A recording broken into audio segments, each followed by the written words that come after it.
लेकिन result same था। सभी जमीन पर पड़े थे। अब तुम्हारी बारी। नक्श ने उस आदमी का लाइन ऑफ डिफेंस तोड़ दिया था। डर के मारे उसने अपने कांपते हुए हाथों से ट्रिगर पीछे किया। नक्श जोर से चिल्लाया।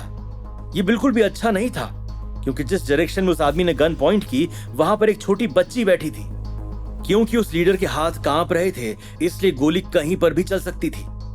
जैसे उसने ट्रिगर दबाया, वैसे ही नक्श ने एक फ्रैक्शन से भी कम समय में उस लीडर के हाथ का डायरेक्शन देखा और बिना कुछ सोचे समझे उस छोटी बच्ची को बचाने के लिए कूदा। वो बच्ची तो बच गई, लेकिन वो बुलेट सीधा नक्श की कमर पर लगी। अपने दांत को पीसते हुए नक्श ने गहरी सांस ली और भयंकर दर्द में होने के बावजूद भी जैसे तैसे जमीन से उठा। मैंने तुम्हें गोली मारने के लिए कहा और तुमने किसी और पर गोली चला दी। क्या हुआ, डर गए क्या? जबरदस्ती अपने चेहरे पर मुस्कान लिए नक्श ने कहा। अगर डर गए हो तो फिर ये बैंक कैसे लूटोगे? नक्श, अवंतिका ने नर्वसली चिल्लाते हुए कहा। ऑफ कोर्स वो बहुत अच्छे से समझ गई थी कि नक्श जानबूझकर उस लीडर को गुस्सा दिलाने की कोशिश कर रहा है, जिससे वो किसी और को नुकसान ना पहुंचाए और सीधा नक्श पर हमला करे। क्योंकि अब तुम में इतनी हिम्मत नहीं है कि तुम मुझे शूट करो, तो फिर इस गन का अब क्या काम? फेंक दो इसे और एक असली मर्द की तरह मुझसे लड़ो। मुस्कुराते हुए नक्श ने उस लीडर को ललकारा। Shut up!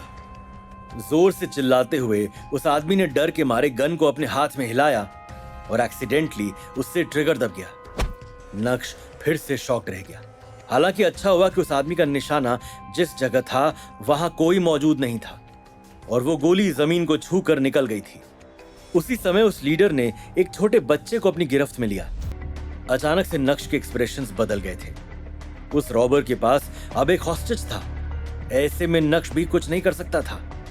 गहरी सांस लेते हुए उसने कहा, देखो, शांति से काम लो, हम आराम से डिस्कस कर सकते हैं। डिस्कस? लेकिन तुम तो बहुत औसम हो ना। क्या तुम लड़ाई में अच्छे नहीं हो? अब एक कदम और आगे बढ़ाकर दिखाओ और बोलो कुछ। क्या बोलना है? दहाड़ते हुए उस आदमी के मुंह से ये शब्द बाहर आए। उसी समय वो सारे रॉबर्स जो जमीन पर गिरे थे वो उठ खड़े हुए। नक्श के हमले से जो रॉबर बेहोश हो गया था वो भी अचानक से उठा और उसने पीछे से नक्श के सर पर हमला किया। अचानक हुए हमले से नक्श की आंखों के सामने धुंधलापन छा गया और नक्श के कदम पीछे बढ़ते हुए डगमगाने लगे। तुम लोग जाओ और जहां से जो भी पैसा मिले उसे बैग में भरो। निडर होते हुए लीडर ने अपने आदमियों को आदेश दिया। कुछ ही मिनटों में वो 5 आदमी पैसों से भरे 4 से 5 बैग लेकर उस बैंक से फरार हो गए। उन रॉबर्स के वहां से जाने के बाद सब काफी रिलैक्स्ड हो गए। नक्श, क्या तुम ठीक हो? अवंतिका तुरंत ही नक्श की तरफ बढ़ी और कंसर्न दिखाते हुए बोली, मैं ठीक हूं। नक्श ने अपना रुमाल निकाला और उसे सर पर बांधते हुए बोला, क्या हम उनका पीछा करें? मैं उनका पीछा करूंगी, तुम्हें हॉस्पिटल जाने की जरूरत है। परेशान होते हुए अवंतिका ने कहा। आज जिस तरह से नक्श ने परफॉर्म किया वो अभी तक अवंतिका के दिमाग में बैठा हुआ था। नहीं, मैं ठीक हूं, चलो चलते हैं। नक्श ने अपना सर हिलाया और उसके कदम सीधा दरवाजे की तरफ बढ़ने लगे। मुझे लगता है कि उन्हें पता था कि पुलिस उनका पीछा करेगी और उन्हें ब्लॉक करने की कोशिश करेगी। शायद इसी वजह से वो हॉस्टेज को अपने साथ लेकर गए। नक्श ने शांत रहते हुए कहा, जल्दी से कंट्रोल रूम कॉल करो और उन्हें सर्वेलेंस कैमरा से उनकी लोकेशन जानने के लिए कहो और जल्दी से पुलिस फोर्स बुलाओ। उस बच्चे को बचाने के चांसेस बहुत कम नजर आ रहे हैं। ठीक है। अवंतिका ने जल्दी से अपना फोन बाहर निकाला और एक नंबर डायल किया। हेलो, मैं ऑफिसर अवंतिका बोल रही हूं। करीब 10 मिनट बाद एक ब्लैक कार के अंदर, इस बार तो हम काफी अमीर हो गए हैं, एक्साइटेड होते हुए एक आदमी ने कहा। किसे पता था कि इतने बड़े बैंक के पास 50 करोड़ नहीं होंगे।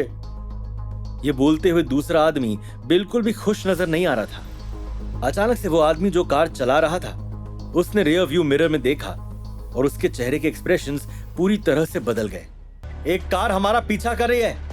ऐसा लग रहा है कि उस कार में वही आदमी बैठा है जो बैंक में हमसे लड़ रहा था। क्या वो कार नक्श की थी? क्या होगा आगे? ये जानने के लिए देखिए अगला एपिसोड सिर्फ पॉकेट FM के YouTube चैनल पर। और इंस्टा एम्पायर के सारे एपिसोड सुनने के लिए डिस्क्रिप्शन में दी गई लिंक से डाउनलोड कीजिए पॉकेट FM।